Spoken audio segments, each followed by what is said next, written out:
It's still really early, but the sun is up, obviously. There's a very interesting company here. It's called Star of the West Milling Company. I'm fascinated by this place. They make flour, and every so often one of these rigs pulls up over there and backs into that overhead door that's closed. They open it up, he backs in, it just barely fits. They close it. I think maybe they sanitize it or something. Then come over here and you can see there's a hose attached to the back of the truck. They're pumping flour into it. And if you look at the top of the truck, there's a big bag, kind of like a bag on a vacuum cleaner that blows up.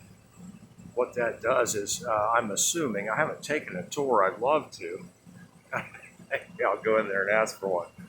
But as the container on the truck fills up, the air has to go somewhere, and they capture all the flour that would be blowing out the top with that bag.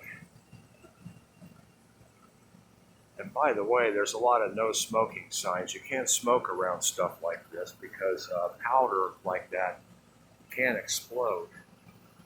It's quite a cool company. I mean, here, check out this truck here. It's just parked here. All the trucks are painted up. This is what I'm talking about, how neat everything is around here. Tidy. Look at this beautiful rig here. Star of the West Milling Company. Clean as a whistle.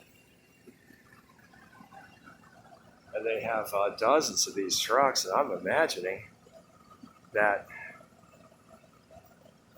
they run around the clock.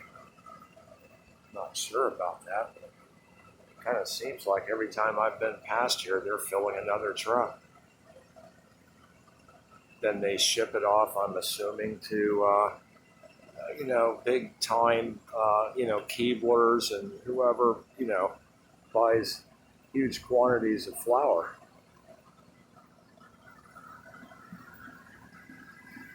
Well, I better get back on my bike ride.